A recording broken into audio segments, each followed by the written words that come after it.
کتب احادیث کا اگر ہم مطالعہ کرتے ہیں، اللہ اکبر، بڑی پیاری پیاری دعائیں، بڑی جامع دعائیں، بڑی معنی خیز دعائیں۔ دیکھو زندگی میں جتنے مسائل، جتنی الجھنیں، جتنی پریشانیاں انسان کی ہوتی ہیں، پیارے نبی نے ان دعاؤں میں دنیا اور آخرت کی ان تمام الجھنوں اور مسائل کو پیش کیا اور ان کا حل بھی پیش کیا ہے۔ چنانچہ آپ صلی اللہ علیہ وسلم جو دعائیں کرتے تھے، آپ کی دعاؤں کی خصوصیت ہوتی تھی، آپ کی دعائیں بڑی جامع دعائیں ہوتی تھیں۔ آپ گھنٹے گھنٹے لمبی لمبی دعائیں کرنا آپ کا معمول نہ تھا، مختصر دعا کرتے تھے مگر جامع دعا کرتے تھے آپ صلی اللہ علیہ وسلم۔ حضرت انس فرماتے ہیں، بخاری اور مسلم کی حدیث ہے، کان اکثر دعاء النبی صلی اللہ علیہ وسلم ربنا آتنا فی الدنیا حسنہ وفی الآخرۃ حسنہ وقنا عذاب النار۔ حضرت انس فرماتے ہیں، پیارے نبی جو سب سے زیادہ جو دعا زندگی میں کرتے تھے، جو دعا آپ نے زندگی میں سب سے زیادہ مانگی ہے، وہ یہی کہ ربنا آتنا فی الدنیا حسنہ، اے اللہ دنیا میں بھی اچھائی عطا کر، دنیا میں بھی بھلائی عطا کر، وفی الآخرۃ حسنہ، آخرت میں بھی اچھائی عطا کر، وقنا عذاب النار، اور عذاب نار سے، عذاب جہنم سے ہمیں بچا لے۔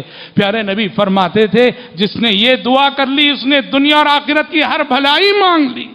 ایک صحابی کے پاس گئے آپ صلی اللہ علیہ وسلم، دیکھا حالت غیر ہے، دبلے ہو گئے ہیں، نحیف اور لاغر ہو گئے ہیں۔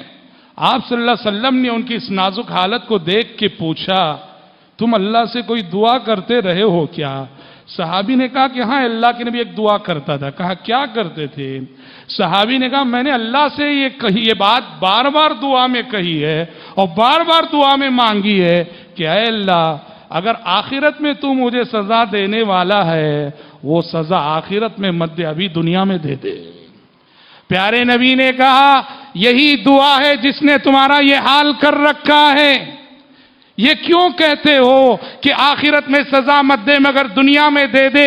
یہ کیوں نہیں کہتے کہ آخرت میں بھی سزا نہ دے، دنیا میں بھی سزا نہ دے؟ آپ نے اس وقت یہ دعا سکھائی، کہا کہ اب باقی زندگی یہ دعا پڑھتے رہو، ربنا آتنا فی الدنیا حسنہ وفی الآخرۃ حسنہ وقنا عذاب النار۔ حضرات، پیارے نبی صلی اللہ علیہ وسلم کی دعاؤں کی خصوصیت یہ ہے، آپ نے دعا میں ہمیں یہ تعلیم دی ہے کہ دعا میں دنیا بھی مانگو، آخرت بھی مانگو، دعا میں دین بھی مانگو، آخر دنیا بھی مانگو، دونوں چیزیں مانگنے کی تعلیم دی آپ صلی اللہ علیہ وسلم نے۔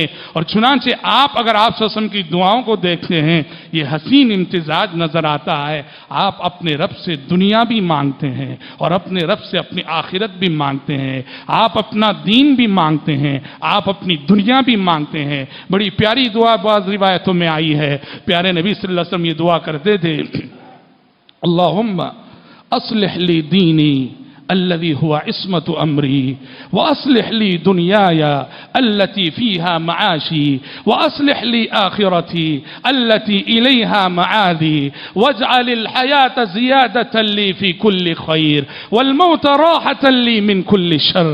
کیا پیاری دعا ہے، ایک ایک جملے پہ غور کرو۔ اللہم اصلح لی دینی الذي هو عصمة أمري، اے اللہ میرے دین کی حفاظت فرما، میرے دین کو میرے لیے درست کر دے جس پر کہ میری نجات کا دار و مدار ہے۔ وَأَصْلِحْ لِي دُنْيَايَ الَّتِي فِيهَا مَعَاشِي، اے اللہ میری دنیا کی حفاظت کر، میری دنیا بھی بنا دے جس پر میرے گزر بسر اور میری معیشت کا دار و مدار ہے۔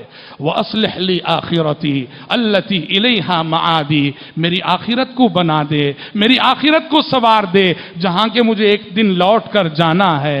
وَاجْعَلِ الْحَيَاةَ زِيَادَةً لِّي فِي كُلِّ خَيْرٍ، اے اللہ زندگی کا ہر آنے والا دن میرے لیے خیر کا پیغام لے کر آئے، بھلائی کا پیغام لے کر آئے۔ میری زندگی جیسے جیسے بڑھ رہی ہے، میری زندگی میں خیر کا اضافہ ہو، بھلائی کا اضافہ ہو، نیکیوں کا اضافہ ہو، اچھائیوں کا اضافہ ہو۔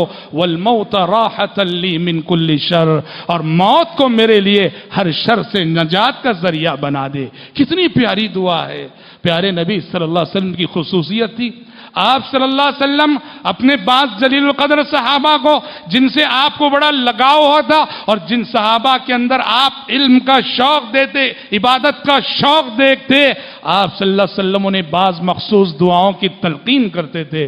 ایک مرتبہ آپ نے اپنے ایک جلیل القدر صحابی معاذ بن جبل سے فرمایا، یا معاذ انی احبک، کہا کہ اے معاذ دیکھو مجھے تم سے بے انتہا محبت ہے۔